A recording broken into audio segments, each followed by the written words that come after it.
पुराने समय में तिब्बत के एक क्षेत्र में दो बौद्ध आश्रम थे।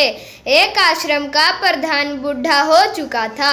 उसे लग रहा था कि अब उसका अंतिम समय आ गया है।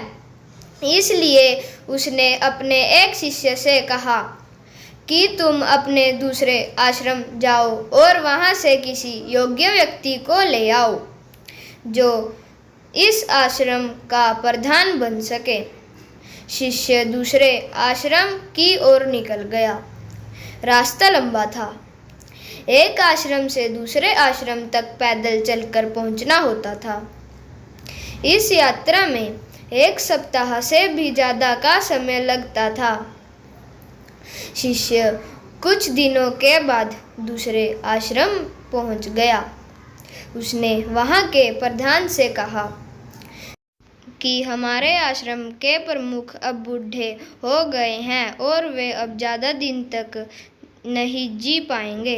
इसलिए उन्होंने मुझे यहाँ भेजा है ताकि मैं यहाँ से एक किसी व्यक्ति को ले जाऊँ जिसे उस आश्रम का प्रधान नियुक्त किया जा सके। दूसरे आश्रम के प्रमुख ने कहा कि कल सुबह तुम उन सब को ले जाना। शिष्य हैरान था। उसने कहा कि उन सबको? मुझे तो केवल एक ही व्यक्ति को लेकर आने की आज्ञा मिली है। इतने लोगों को ले जाने का क्या लाभ? हमारा आश्रम वैसे ही गरीब है। इतने लोगों की व्यवस्था वहाँ कैसे हो पाएगी? आश्रम के प्रधान ने कहा कि तुम नहीं समझते हो।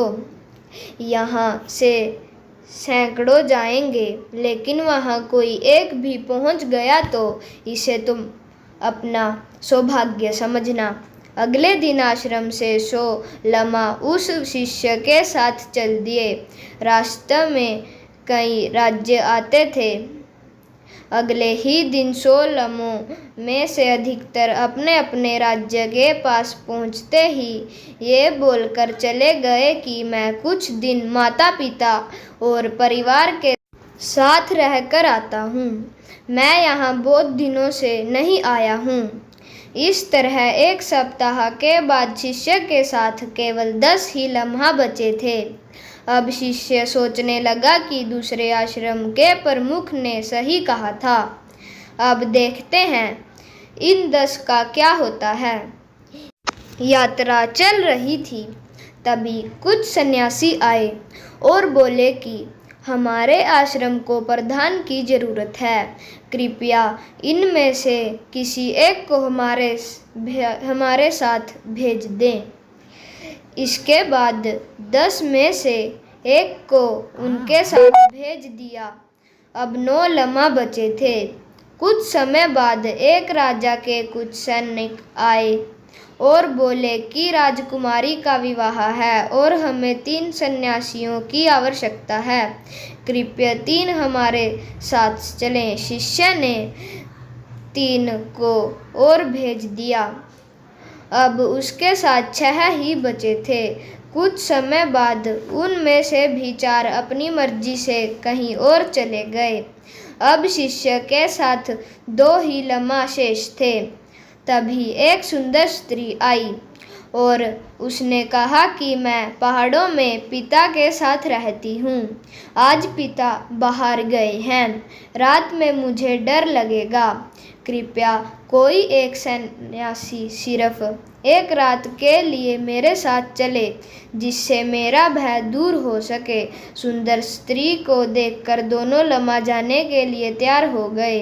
तब शिष्य ने स्त्री से कहा कि आप अपनी मर्जी से किसी एक को ले जा सकती हैं। स्त्री ने दोनों लम्हाओं में से कम उम्र वाले को चुन लिया। इसके बाद शिष्य के साथ सिर्फ 1 लम्हा बचा था। शिष्य उस लम्हा के साथ कि अब तुम कुछ देर और धैर्य रख लो, बस हम आश्रम पहुंचने ही वाले हैं। तभी वहाँ एक विद्वान आया और बोला कि मैं तुम्हें धर्म, अध्यात्म व वाद विवाद की चुनौती देता हूँ। शिष्य ने कहा कि हमें इसकी चुनौती में नहीं फंसना चाहिए। लामा ने कहा कि मैं इसकी चुनौती स्वीकार करता हूँ। शिष्य बोला, इसमें पता नहीं कितना समय लग जाएगा। वहाँ मेरे गुरु पता नहीं जीवित होंगे भी या नहीं। हमें यहाँ से चलना चाहिए।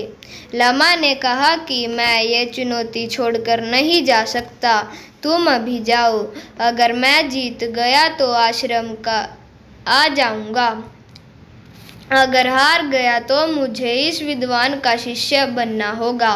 शिष्य उस लामा को भी छोड़कर अपने आश्रम लौट गया। वहाँ उसके गुरु प्रतीक्षा कर रहे थे। उन्होंने शिष्य को ही आश्रम का प्रधान नियुक्त कर दिया। सीख यही है कि किसी भी लक्ष्य तक पहुँचना आसान नहीं है। जो लोग किसी मोह, लालच या प्रलोभन में नहीं फंसते हैं, सिर्फ वो लोग ही लक्ष्य तक पहुँच पाते हैं। अगर आपको हमारी वीडियो पसंद आई हो तो चैनल को सब्सक्राइब, वीडियो को लाइक, शेयर और कमेंट कीजिए। धन्यवाद।